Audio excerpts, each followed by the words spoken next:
Welcome back for another edition of No Huddle Necessary. I am your host, Jeff Barnes, bringing you the arguments of our nuts and bolts sports writers and one special guest. And tonight, of course, on the special Veterans Day edition, as you see, I am not in my usual attire. Reason being, I am making good on a promise. The promise was if Ian Book and Notre Dame won, I had to wear a Notre Dame jersey for the first quarter. So here I am in my Montana throwback. All right. So with that being said, enough of me filling your screen. Let's start to bring in our writers. So first, he's our Cowboys writer coming to us from north of the border, fellow veteran, and Greg. Greg, how are you? I'm doing good, Jeff. How's everything? Another day, another dollar I owe. You know, yeah. So we got one half of the NFC East, and we got to bring in the other. We got to bring in the prodigy. We're bringing in Thomas. Thomas, how are you?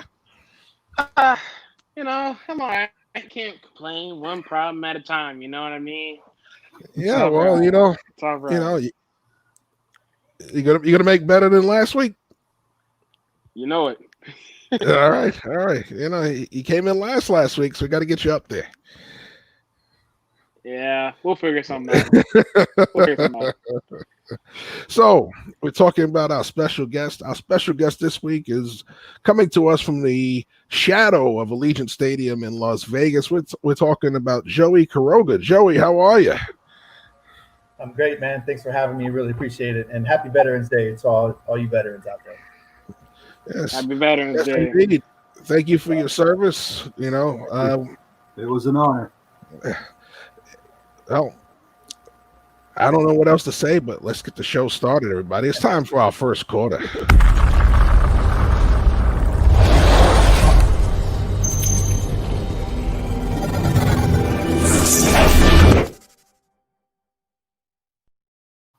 Okay, so for our first quarter, the reason why I'm in this ridiculously hot Mitchell and Ness jersey is because, plain and simple, Notre Dame pulled off the big upset in South Bend versus Clemson. No, of course, Trevor Lawrence, we know. Yeah. All right, so with that being said, Notre Dame pulls off the big victory at home. Can they not only continue to finish out the rest of the ACC season undefeated, but can they repeat said feat in the ACC title game, as they probably will face Clemson again? All right, so we're going to start it off with our guest this week. So, Joey, start us off. Yeah, so absolutely great game. But I'm not going to lie to you. I thought Clemson was going to take care of that business with that backup quarterback. Notre Dame has not been relevant for 3 decades. Let's be real. Throw back to 1988. I know they were in the national championship a handful of years ago with the Manti Te'o situation. But other than that, Notre Dame has not been around. They're not there. I know they're college football royalty and whatnot, but I just don't get on the train every year. I wait and I wait and I wait. Obviously, this is a huge game. Double overtime, fantastic game, came down to the wire.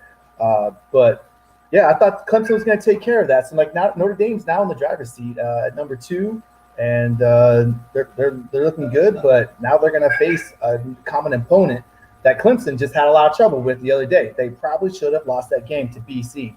So I think we'll know a little bit more if Notre Dame takes care of business, if they throttle BC, or if they play down to that level of BC. I think we'll know a little bit more after this week's game. All right, short and sweet, straight to the point. I like it. I like it a lot. All right, let's bring in Thomas. Thomas, how do you feel about this one? Oh boy. I like to put things into context when it comes to questions such as these. You have the Fighting Irish, who played against Clemson this past Saturday, and even though it went to 2 overtimes, it looked like Clemson could have taken away the game easily.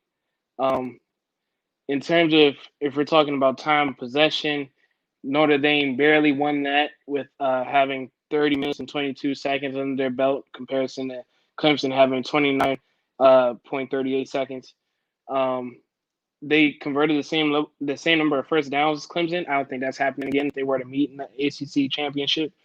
And they accrued more yards than Clemson. I don't think that's happening again. And so I think if you put that in consideration, on top of what Joey said in terms of Boston College being right in the thick of things, just giving teams trouble, it'll be we should wait to see whether the Fighting Irish are legit. I just need to see more consistency from them. But as far as what they were able to do this past Saturday, it shows that they're a very rough team, tough team, and they can win against anybody. All right. Can't hate on that. You can hate on that green shirt though, but I can't hate on that. All right, Greg, come on in. Greg, your turn. Close this one out. All right. Well, you made me break my boycott of the NCAA, but that's all right. So I went back and watched it, and of course, I have been, like you, a lifelong Notre Dame fan. They've got enough talent on that team to defeat Clemson one more time. Plain and simple, they made the key plays at the key time. They get the victory. What they did to Etienne, I mean, holding him to 28 yards, that's pretty impressive. I mean, yeah, they gave up a lot of passing yards, but that Clemson offense is pretty good. But the whole thing is with Clemson, I always said from the get-go for this year, their defense is not going to be as strong. Boston College had a great game against them, came up short. But the Clemson defense is not what it was last year. It's a step below, and I think that's the difference. I think that makes Clemson vulnerable. Who knows what would have happened with Lawrence in there? We can't say, right? I mean, he could have thrown 3 picks for all we know. We don't know, and we don't know what a factor he'll be in an ACC title game either at this point. So it's really up in the air as to who's going to win that game. But yeah, I believe that Notre Dame has a good shot at it. They showed enough. They did what they had to do to stay in it. When you go into that place, there's a thing there's a mystique about it. So the next game, of course, being in a neutral site, that might be different. But I think Notre Dame does have that one more shot in them against Clemson. All right, bring everybody back in. So yeah, as much as I wanted the Irish to win, I did not expect them to win. Ian Book has traditionally never won the big game for the Irish. He played well. People say, "Oh, he played great." No, he played well. Yeah, he would have played great if he would have scored on that run that he fumbled into the end zone. Okay, but that's typical Ian Book fashion. Notre Dame survived his blunder, and they still pulled the game out. That defense played over their head. Yes, they gave up a lot of yards, but at the end of the day, when it counted, the defense stood up and made a play, and they pulled it out. So I can't hate on them. Now, when they see Trevor Lawrence, I think that's going to free up Travis Etienne even more. So that's going to be a different game. You're going to have, and granted, this kid threw for a lot of yards, but Lawrence is the more polished passer right now. This kid has a cannon, and give him 2 more years, and they're going to be talking about number 1 pick with him as well. But at the end of the day, this was Notre Dame's night. They deserve the kudos. Can they do it again? Whew. I'm not holding my breath on that, but trust me, I'm excited about it. All right, so we're going to move on to the second quarter.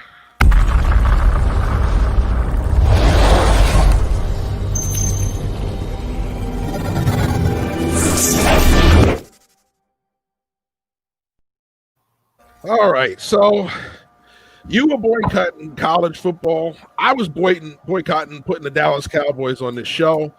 And listening to ESPN last week made me change my mind about that because I had to bring this topic up. And so here we go. So last week, a lot of ESPN analysts, the topic of conversation was, does Jerry Jones just wipe the slate clean, get rid of the big contracts, take the big cap hits, and move on and rebuild this team if they draft high in the draft this year, which the way it's looking, it looks like they're going to be in the top 5, maybe even top 3. So do you agree with that sentiment that they should blow it up and restart the franchise. So we're going to start this one off with our resident Cowboys writer. So, Greg, this one's all yours. Get us started. As I wrote about at Nuts and Bolts, not so much blowing up the whole thing, but I thought one of the big contracts should go, just to send a message to the locker room that nobody's safe, etc. Now, of course, this past week we saw something that has been missing since Dak went down, and that was effort. Oh my goodness, that was nice. Effort. Wow, a new concept for a professional football team. But I thought that one contract should go, whether that had been Cooper or Lawrence or what have you. Send a message through that locker room that, hey, this is unacceptable. And it was the big boys who weren't doing their jobs. So that's why I was looking at the one contract. But to blow it all up, no. You have free agency and you have the draft. That's how you build your teams, not by blowing up every single contract. The teams that already tried this, they don't succeed doing that. That's why the Falcons didn't blow up their franchise. Julio and Matt Ryan weren't dealt at the trade deadline, etc. It's very difficult to do that, especially in season. But once this year is over with, blowing up the whole thing that way, no.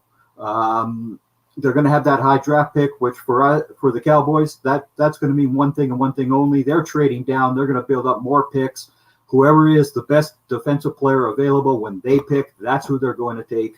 That's where the focus will be to rebuild them, is the defense. They've got the guys on offense. You have your tackles coming back. How effective both Smith and Collins will be next year, who knows?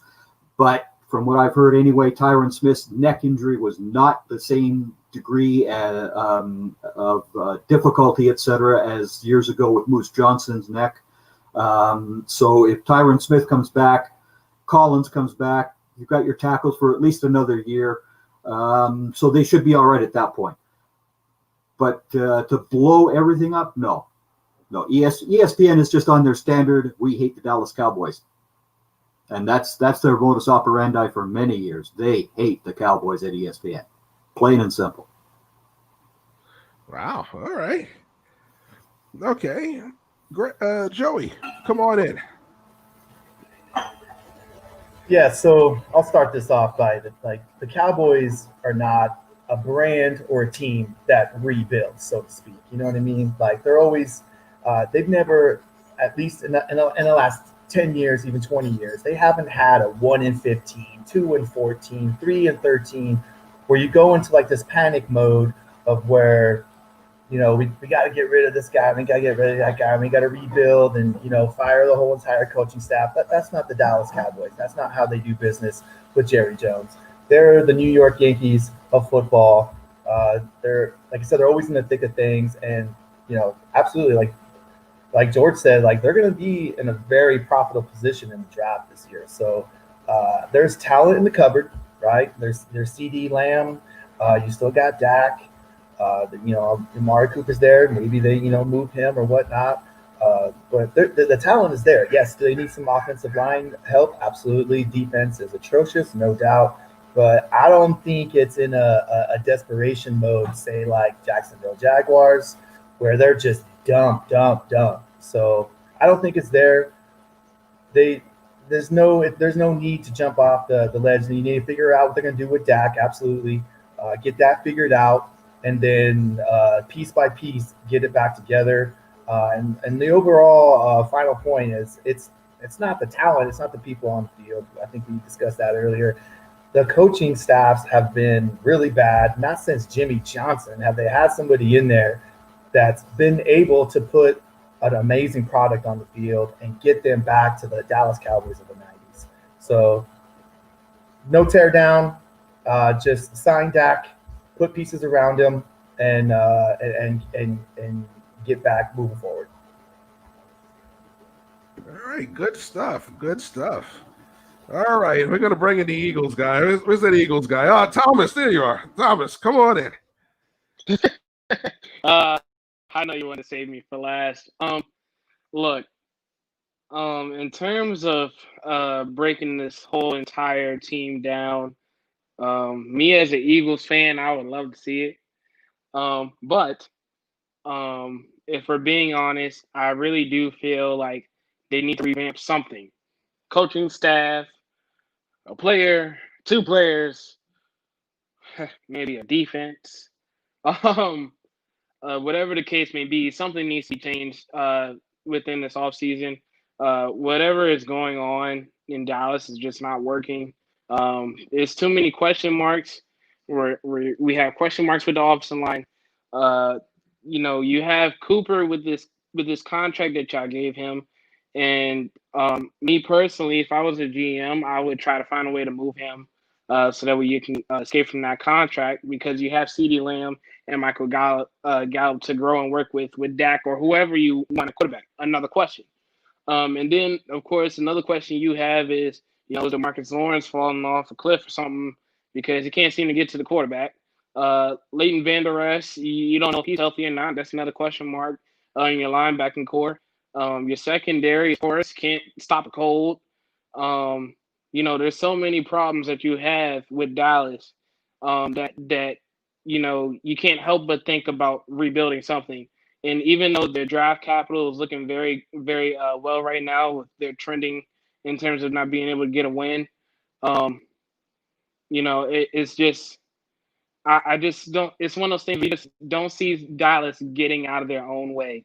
They're going to want to feel like they're going to win the division still. They're going to try to get a couple wins and feel like the NFC East is still theirs. And they're not thinking about the bigger picture. So I think you would have to take that in consideration. There's so many question marks to not consider blowing it up, regardless of who you get rid of or who you trade. It will be a benefit for not just that specific position, but for the entire team. So whatever they decide to do, I'll enjoy it.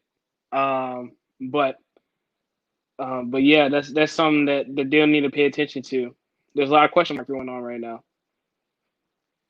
All right. Well, I'll tell you what. I listened to those guys, and I tried to listen objectively. And the one thing that they all kept leaving out when they kept talking about it, they should do this, they should do this. The salary cap, because of COVID, will not be going up next year. No. Unlike any year in the past 15 years, the salary cap will not rise. So Correct. If you're going to try and rebuild your team in a COVID recovery year, where we still don't even know if we're going to have fans, a full complement of fans at games next season. So Right. This is not going to be the year for a drastic recovery. And if you look at that team, if you try to move Cooper, that's a lot of dead money you're taking. That's a fresh ink on that contract. Okay, if you try and say move on from Dak because you can get Lawrence or you can get Fields from Ohio State, there's no guarantee those guys are going to be what Dak Prescott is, and there's no guarantee your team is going to be good enough to show that those guys are going to be that good. Tyron Smith has not played a full season since 2014. Okay, you have Lyle Collins out this year. Yeah, he'll be back healthy. You just replaced your center because he retired. Okay, and your left guard is still, after 3 seasons, getting pushed around by big players inside. So at this point, what are you changing for? Changing for the sake of change doesn't always make you better. So, yeah, to the ESPN guys on this one, I digress. You guys are wrong on this one. But at that point, we've hit the halftime point of the show. So we're going to have a quick commercial break, and we'll be right back, guys. The Team Nuts and Bolts Sports Store is officially open. Log on to www.teamnbsmerch.com and get your t-shirts, hoodies, polos, all sizes available. Once again, log on to teamnbsmerch.com. Get yours today.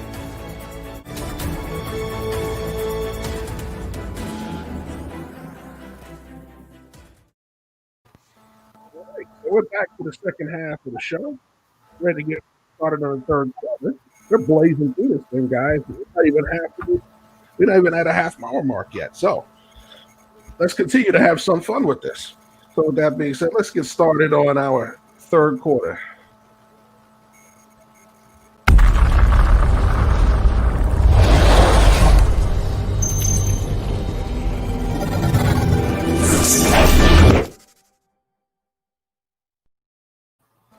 Well, as we saw this weekend, both the Bucks and the Seahawks took devastating losses.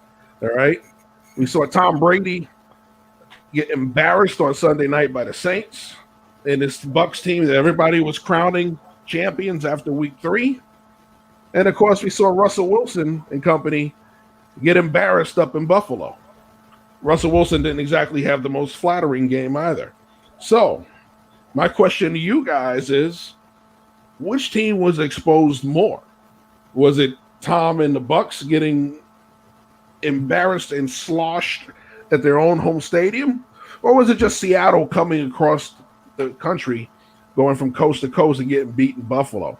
All right, so Thomas, you're going to start us off on this one.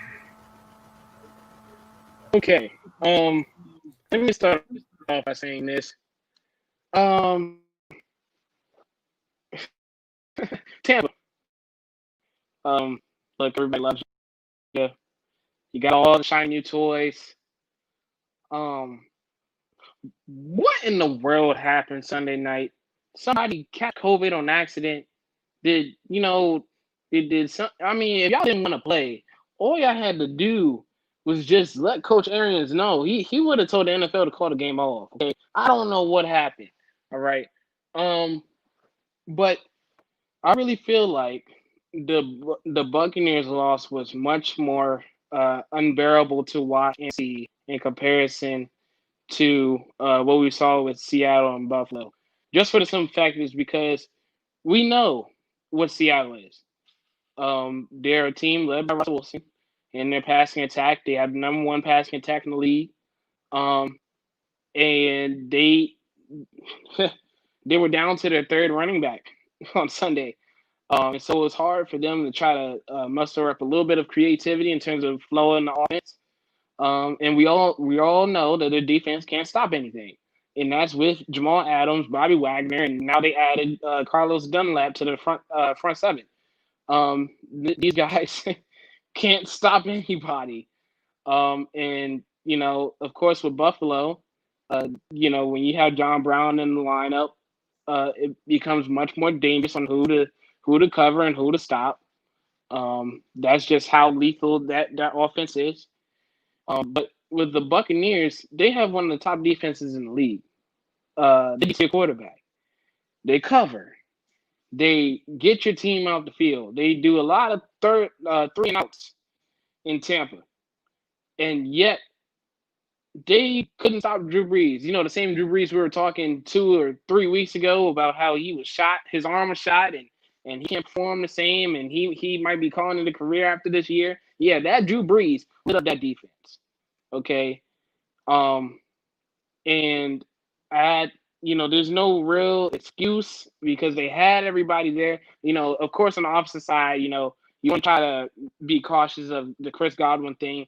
But on the opposite side, y'all run the ball 5 times with Ronald Jones and Leonard Fournette in your backfield. That is ridiculous. Oh, and by the way, that 5th time they ran the football was a kneel. So, I mean, I just don't get it. There's a lot of confusion I saw on Sunday night. And at least with Seattle, they were able to come up with a comeback. Even though they didn't win, you saw a little bit of a momentum shift. So I would say Buccaneers for sure. All right. So 1 vote for the Bucks. Joey, come on in. Your turn. Man, when I saw this on the list, I was like, man, what am I going to say? Because I watched that entire game. My wife is a Saints fan, so I watch every Saints game very intently so I can keep up on the conversation with her. But I mean, Brady threw 3 interceptions, and not one of them. Well, okay, one of them was tipped and tipped Terrell and landed in a defensive lineman's hands, but the other 2 were horrible. So as far as exposure, great points by Thomas about the Seahawks. We know their offense is amazing, number 1, obviously, and their defense just is not doing much on the field right now. So Russ has got to cook all night. But I would say that at least this exposed the Bucks a little as into more of just like what is going on? What was your game preparation? Were you ready to play? Because let's be honest, like that big of a point discrepancy in a game like that, with Drew Brees throwing for 200 yards, Kamara had 50 yards rushing and a couple catches, right? It's not like Michael Thomas had 12 catches, 150 yards, and 3 touchdowns. Like, it was just a straight clunker. And so but the weird side of it all is that like they're still 6-3.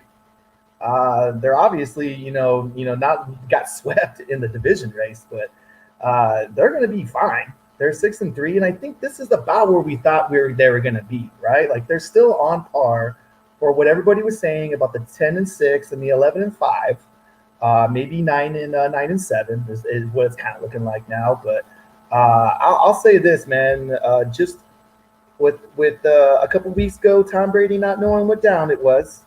And then a clunker like this, there's a lot of – and then, running the ball 5 times with one a kneel down. Like, that was one of the weirdest NFL football games I've ever watched. Like I said, it's not the typical Saints where Drew Brees threw 400 yards and was just crushing souls out there. Kamara was tearing it up, being shifty and just making everybody miss. That did not happen. The Saints just – threw the ball, ran the ball, played some good deep, and ended up putting 38 points on them. 38-3 was the final. So exposure, Bucks, hands down. We know Seattle's defense isn't very good. So the question is WTF in Tampa. All right, strong take on that. Can't argue with that. Greg, close us out.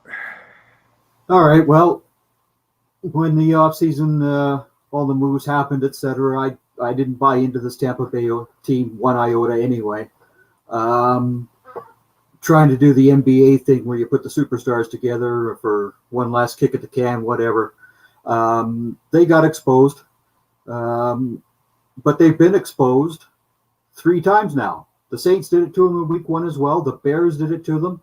This team is not built to play against a really good defense. And the Saints do have a really good defense. The only problem that the Saints had was after week 1, they ran into some injuries on defense. Well, they were healthy again, and they showed what they can do.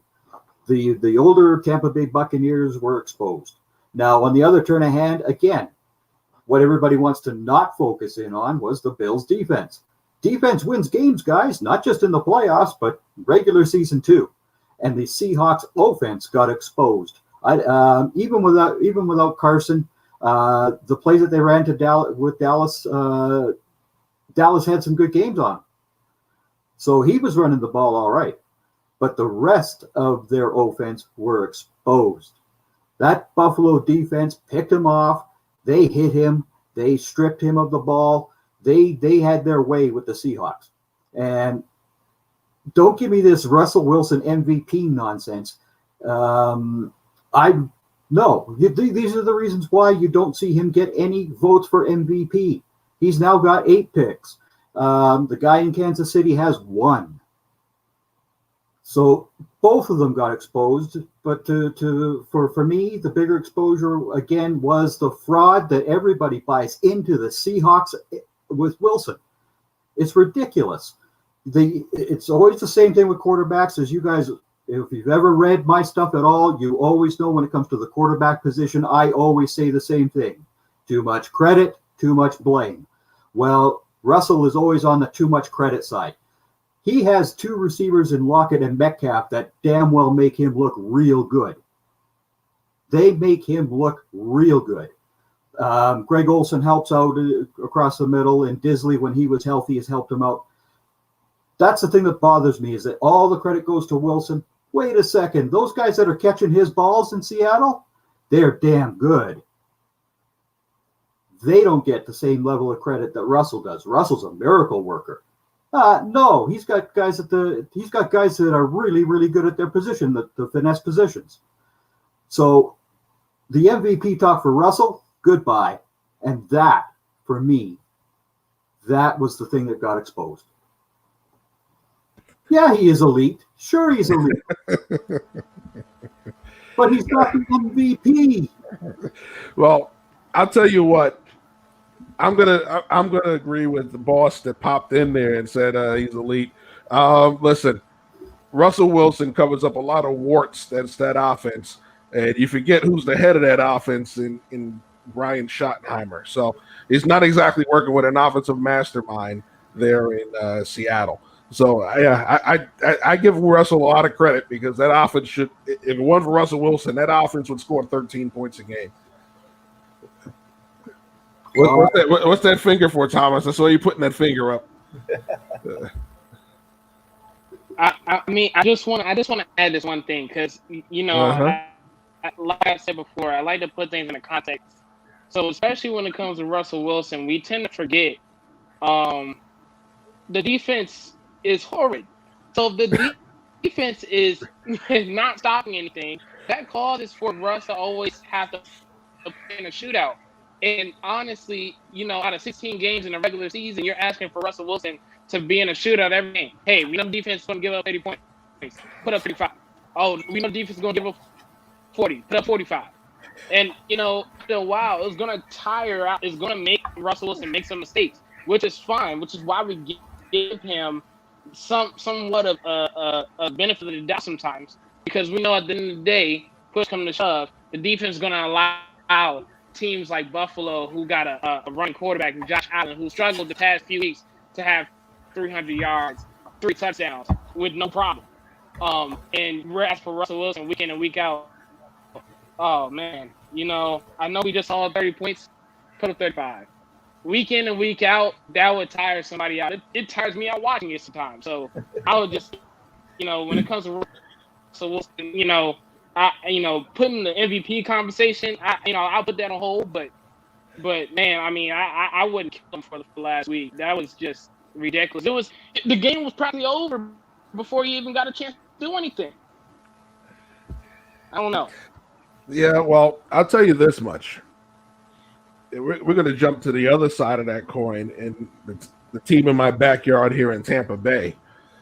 I think they got exposed for their biggest weakness of all, and I haven't seen one of these analysts hit it yet.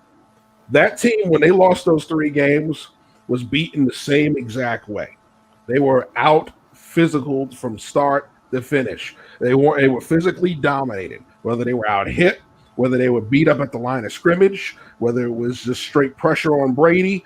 They were out physical by those teams. So it's the Saints twice, and even Chicago. Chicago's defense brought the fire to Tampa Bay. That's what I talked about. Yeah. Those 3 losses, it's the identical thing. Yeah. That defense, both times they got them, they were healthy, and you saw it. Mm-hmm. The Bears did the same thing. They beat them up. Yeah, and they brought it to expose the entire NFC. By the way, there is not a powerful team in the NFC. No way are any of them complete football teams. There's not one. No, everybody has flaws. And in a COVID year, everybody's flaws are glaring. You know? So yeah. It's that time, guys, and we're very early in the show, so we're gonna have a lot of time to talk after this is over. So throw up your fours, guys. Guess what? It is time for the fourth quarter.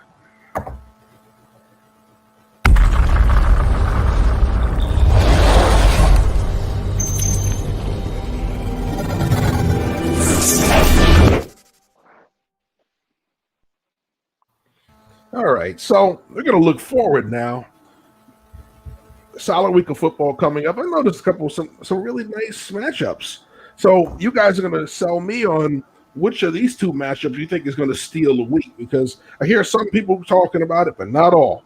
But when I look at these matchups on paper, these are going to be some great games to watch. Right? So out of these, which matchup is going to steal the week? Right? Is it going to be the Seattle Seahawks versus the Rams? Or is it going to be the Bills versus the Cardinals? All right. So, and on this one, let's see here. Who do we get to kick off the fourth quarter? You know what? We let the guests start last week. We're going to let the guests close this week. Thomas, you're going to start us off on this one. All right. You want a game where there's playmakers on it? You got it. You want a game where there's two mobile quarterbacks? You got it.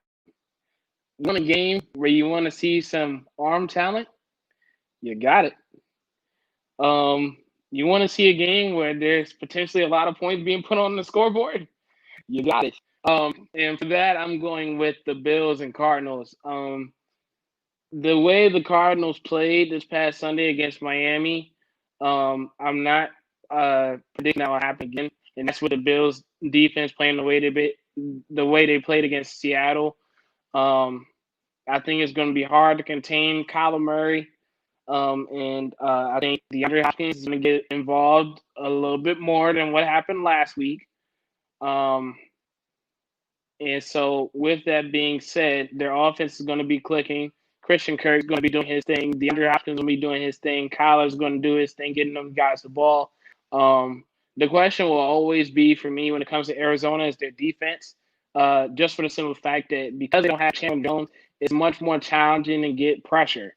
And so it's going to be a question to see whether they are going to attempt to blitz the mess out of every single play towards Josh Allen. And even if that's the case, good luck doing that because that means one-on-one on Stephon Diggs and John Brown and Cole Beasley. So good luck with that. And then, I'm looking at a Buffalo team who just got, talking about having a momentum boost. Beating Seattle was such a wake-up call for the Buffalo team to recognize how good they are. And so I think that game will be a lot of points on the board. I'm leaning. It's really a pick'em game, for being honest. I'm looking at Buffalo taking this one out because they're a more complete team. I do see the pass rush getting after Kyler a little bit. It's just going to be hard to contain everybody else on the field. And so with that, if I had to pick between the two, which one I'm more likely to watch, the Bills and Cardinals. And, man, it will be fun. All right. Young Buck, you brought the fire tonight. Good job. All right. Greg, come on in. All right. Well, I hate to agree with the Eagles guy, but I have to. It's the Bills and Cardinals. This is going to be a light show. You're going to see points. You're going to see quarterbacks throwing the ball deep. You're going to see defenses flying around the field. It's going to be a much better game to watch, especially if you're a fan of offensive football. The Cardinals, of course, coming off the loss against the Dolphins, and so the Bills come into town saying, "Oh, okay, so let's send a message to the Dolphins ourselves and beat them even better than they did, because that's who they're going to be dealing with in the AFC. I don't think the Dolphins are going to be quite there to challenge them, but they're going to want to send a message, and the Cardinals want to rebound. So that's going to be the far better game as far as I'm concerned. Definitely looking forward to that one. I get to see both of them since I live up in the Seahawks broadcast zone. I get stuck with them every week, but yeah, definitely the Bills and Cardinals for me. And I got the Bills going in there and taking it. I got them winning this one. All right, Joey, you get to close us out. Man, wow, great points by the fellas there, and honestly, Thomas, man, good synopsis there, because no doubt there's going to be points, electric quarterbacks, dynamic quarterbacks, big arm quarterbacks, but I'm going to touch on a little Josh Allen here, man. Like, what a step forward he's taken this year, right? So you got a little flash in the pan last year, a little bit. They were pretty good, but you knew that, like, once they played the Patriots twice, they were going to take 2 L's there. Maybe they would, make some noise in the AFC. But you knew that some way, somehow, there was going to be a stoppage. And this year, besides a couple, the clunkers for themselves, but Josh Allen is looking fantastic. He's got these guys at 7-2 right now. And I don't know why the NFL, I think they should flex this game. This should be the night game in Arizona in the evening, right? This should be the 5:20. This should be the late game. Maybe we're advocated for right now, right? Late game. But yeah, absolutely clean sweep with the panelists here. The Bills-Cardinals game is hands down the big game, probably of the week. And you got Kyler versus Josh Allen, big, dynamic, mobile quarterback. Not big, Allen's big, but not Kyler. But these quarterbacks can run, they can throw. Are the defenses suspect? A little bit. The Bills, but the Bills come around. It's a kind of a bend, not break defense. They definitely get after the quarterback, and they play strong D. They don't allow big plays. They don't allow anybody to run for 200 yards on them. Maybe Derrick Henry is the only, he's the anomaly. But I like the Bills. I think the Bills. Here's hot take. Ready? I think the Bills are the second best team in the AFC. I think they are. I think they're going to get better, and they're getting their lumps early. They're going to go and they're going to get punched in the mouth by Kyler. They're going to get a lot of points thrown at them, and we'll see how they respond. But first few weeks, I've been like, hey man, I think the Steelers haven't even played anybody. They're going to take some L's here soon. But their record is the record, so let's put them at number one. But Ravens Bills for me. They're exciting teams to watch. And moving on to the Cardinals, like those guys are a lot of fun to watch. Like every one of their games is a lot of points on the board. That was a really fun game to watch versus Tua last week. It was really fun to watch. So I'm really liking the Cardinals. There's always a lot of action. It's fun to watch Kyler do what he does back there, running around and slinging that ball over the place. So I'm really enjoying watching the Cardinals. I'm really enjoying watching the Bills as well. So to see those two teams come together at 7-2 and 5-3, it's going to be a lot of fun to watch. And I'm with George, taking the Bills. I'd say I'd go with about 7 points. I'd buy a touchdown. Let's call it 38-31. All right. Bring everybody in. So yeah, I'm intrigued by that because I think, yes, that game has the potential to be another shootout like you saw with them and the Dolphins. I think, though, if the Bills' defense shows up, it can get out of hand in the second half. But if you look at the other matchup, the Seahawks and the Rams divisional matchup, both of these teams have taken losses that they felt they shouldn't have taken recently, especially with the Seahawks losing a couple in a row. So I don't know. I think that matchup is being underrated. I really do. Downgraded for me because of the Rams quarterback Goff. I'd rather watch Allen and Murray go at it than Russell. I agree. Goff, right? I agree. Yeah. Listen, you're going to get more excitement out of that game. When Aaron Donald does hit number 3, I will root for that. And he's going to hit him. Yeah. Listen, his line has never been as great as that. They can't flex the Cardinals because the Cardinals Seahawks game was moved 2 weeks ago to the night game. So the Cardinals can't be flexed. Wait a second. Are we going to bypass the fact that Joey said that Buffalo's the second best team in the AFC? Did anybody forget about Kansas City? Yeah, well. Okay. That's fine. You got to be nice to the guest. Listen, this is a show where I'm grading the arguments. Like, listen. You're an Eagles fan. You sit there, you make your argument. You don't make the point. You don't add the points here. I add them. All right, buddy. All right. Matter of fact, I'll send you to the back now. I'll send you to the back now. I'll do it. All right. I don't know about second best in the AFC, but they're in the top tier of the AFC. I mean, I got one word for the Chiefs. Raiders, baby. They're a playoff team. Raiders. Yeah. Well, I'll tell you what, the Raiders did beat them. Speaking of exposure, Raiders. Yeah, they didn't beat them, and they were playing. They weren't playing their best football for a couple of weeks because they almost lost to the Chargers the week before the Raiders got them. That's So right. if the Raiders do beat them in Vegas the second time around, is it a case of the Raiders just have their number, or is it they're exposing the flaws of the Chiefs? It just could be that the Raiders just have their number this year. We've seen it where teams have gone to the Super Bowl, get swept by a divisional opponent that's lesser. So the weirdest thing about this Chiefs team, Yeah.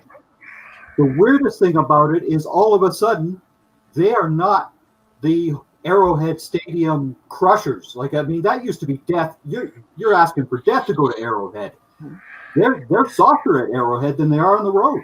yeah, well, it kind of helps that you don't have 70,000 Arrowhead fans there, right? But even with those 70,000 last year, what Yeah. games did they lose? They lost their games at home, Yeah, that's true. right? That is true. I just feel like we're overlooking Kansas City because of their game plan we've been seeing the past 2 weeks. Like, we're not seeing a whole lot of Mahomes highlights, so we're just thinking that Mahomes is not playing to the best of his ability. The dude has 20 touchdowns and 1 interception. The only reason why he has that TD to interception ratio is because they're running the ball a whole lot more, and they haven't fully integrated Le'Veon Bell into offense. So it'll be interesting to see what they do against the Raiders. But that whole Le'Veon Bell move, that is not to integrate into there. He is strictly emergency in case something happens to help. He is not going to be worked into that offense to be a big time option for them. He just isn't. Not after what. Look at what he's done with the Jets. Basically nothing. He needs to get reps. Okay. Oh, He needs to get. okay. It was the Jags. Fine, It was the Jets. It was the Jets. That's right. Are you sure But you want to still, compare he that was right now? not productive. He was not productive whatsoever. One Yeah. play, a 16-yard play in his time with the Jets. One. I blame the offensive genius that didn't use him. Well, that also doesn't help, right? That gets my vote. We've seen plenty of offensive geniuses ruin guys. So, Yeah. well, I got one caveat. I got a caveat. go Thomas, for it. you're right. My bad. I misspoke. I just got going on the Bills rant there and the Ravens, but you're absolutely right. Kansas City. I mean, I would even, Pittsburgh, Kansas City, 1-1. I'm just liking the Bills. You know why? Because I feel like it's absolutely Kansas City's AFC to lose, right? Like, they already showed that. They already kind of told the Ravens to, kick rocks. And so that kind of set them back a little bit. But obviously the Ravens are still in there. Pittsburgh, their schedule is going to turn up a little bit here shortly. Like I said, I was just going with the record as far, but you're absolutely right. Like, Kansas City, yeah, they're in there, but I like, let's see that matchup. Let's see Bills Chiefs. I think that'd be a great game to see. All right. Well, it's time to award some FaceTime. So with that being said, it's time to crown a winner.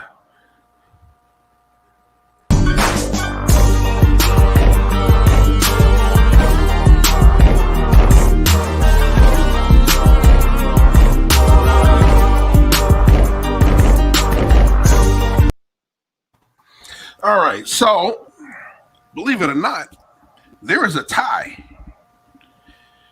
But there will not be any overtime this week because the tie is not in first place. So, it's that time to bounce somebody to the back. And going through my tally, it's time to send.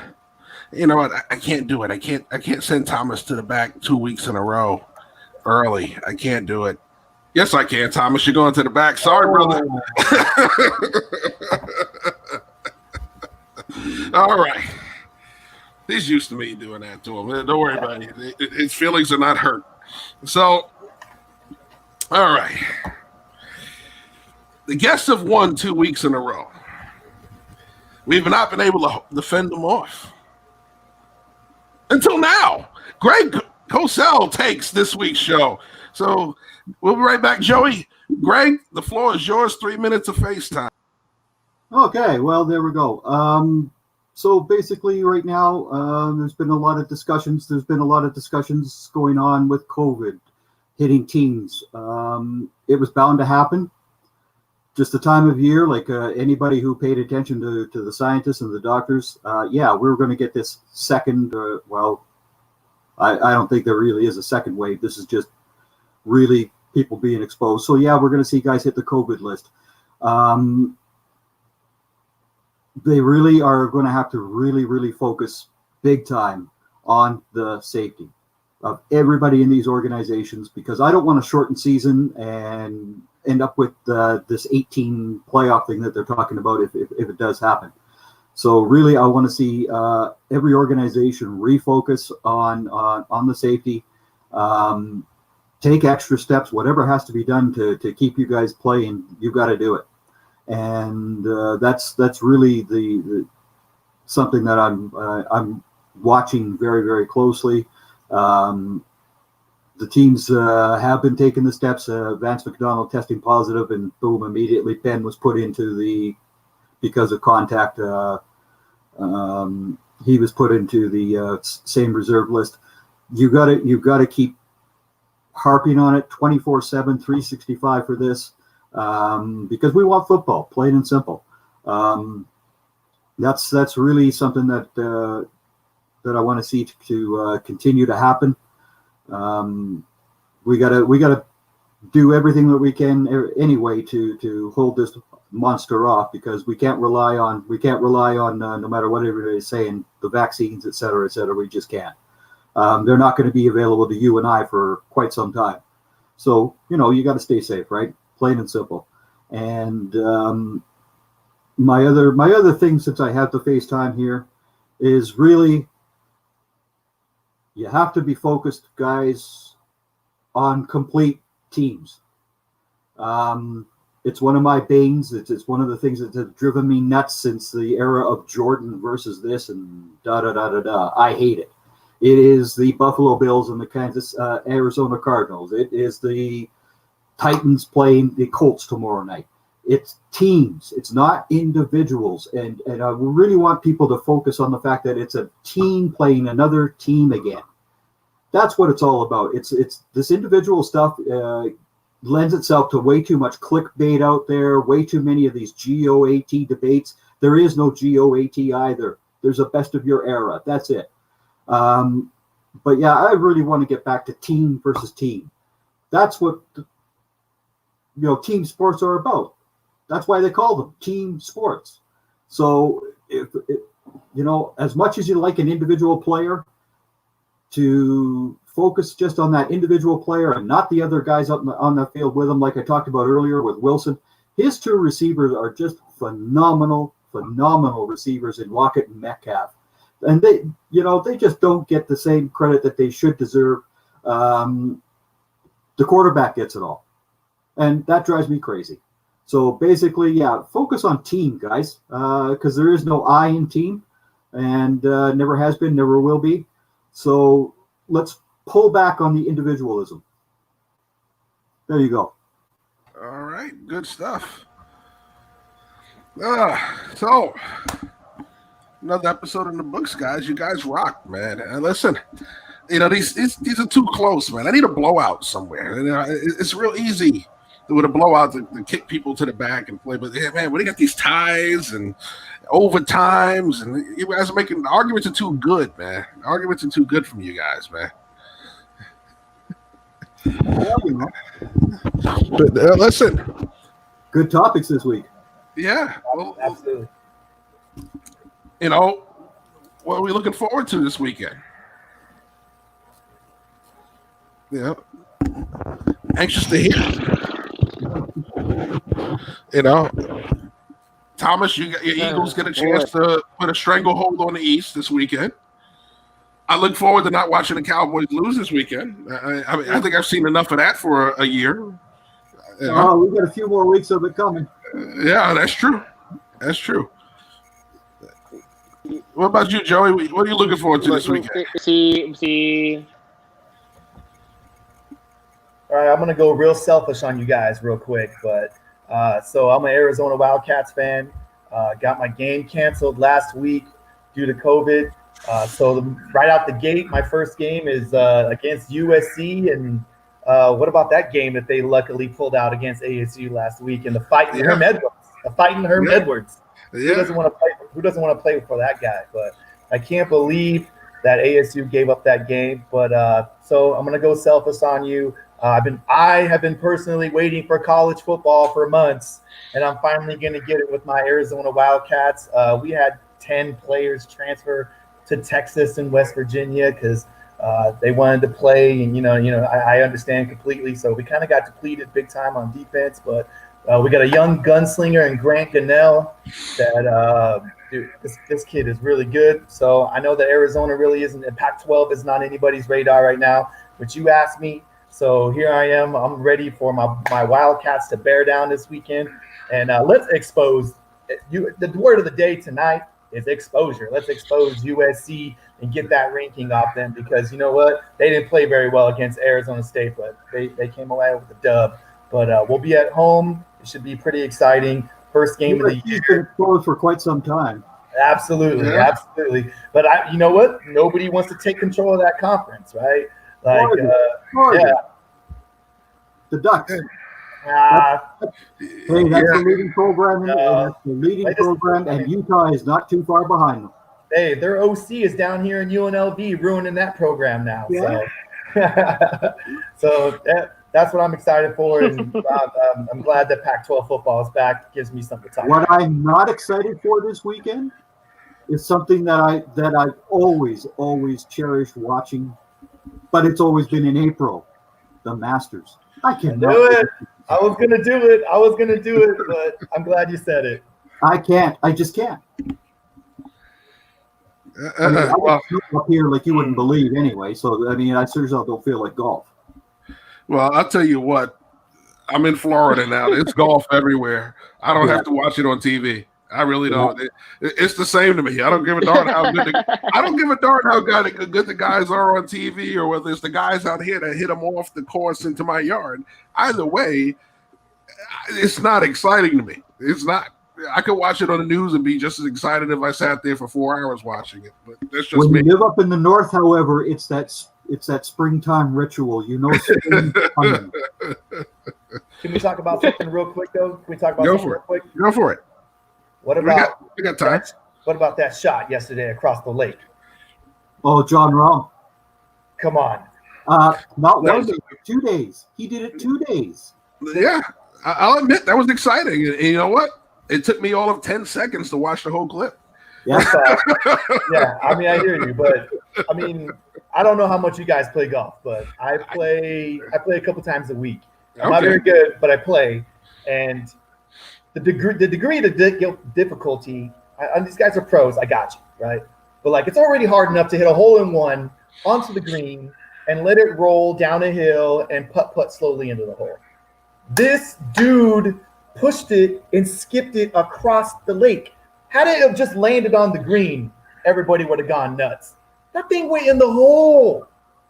He hit the slope perfectly. He hit the slope perfectly on 16. I mean, we've seen it before with guys not hitting the lake, but they hit that slope, right? After skipping it across the lake. Yeah. Well, that's the first time I've ever seen anybody skip it across the lake. I definitely will admit that. That was the first time I seen it. Oh, man. Yeah. Honestly, though, when I did see it, I said, "Oh, that's a great shot." That's about as excited as I got. I could have been an announcer for it because I didn't get really loud when I saw it. I just was, wow. You are nowhere near old enough to do Vernon. No, I'm closer. You're not there yet. No. Our voices aren't calm enough either. You know? No. I am definitely not a golf guy. And honestly, I don't understand why they talk so low when they're so far away. That's the part that really chafes me the most. And he's going to hook it from the fourth green. You're half a mile away. He's not going to hear you. Just go ahead and talk. Yeah. And right. Doesn't Jim Nagy do the broadcast now? Jim Nance. Jim Nance. Yeah. Yeah. The most vanilla man in America. Yeah. Because I remember when, it was Vern at one point. Oh, no. Vern does the 16th hole. That's his spot. Okay. He covers the 16th hole. So he's done it forever and ever, right? Mm-hmm. Yeah. Well, some voices are iconic. It's just like we used to watch college football. If you heard Keith Jackson's voice, you know you were watching the game. Oh, you knew you were watching football. Yes. Oh, Nelly. The Big Uglies of Ohio State. Notre Dame football. From the Washington State. Mm-hmm. Well, it's that time to say goodbye, guys. It's time to parting is such sweet sorrow. We're not going to break up the party just yet. I'm just going to bump you guys to the back while we say goodnight. So hang on tight. All right. So this has been another episode, special Veterans Day episode of No Huddle Necessary. As you see, I've lost the Notre Dame jersey. It was hot enough. It lasted a quarter. I fulfilled my promise. All right. So next week we will have No Huddle Necessary on a special night due to a special NBA special coming on Wednesday. We will be on Thursday, same time at 9:00. So once again, this has been your host, Jeff Barnes, telling you good night and see you next week from another episode of No Huddle Necessary. God bless.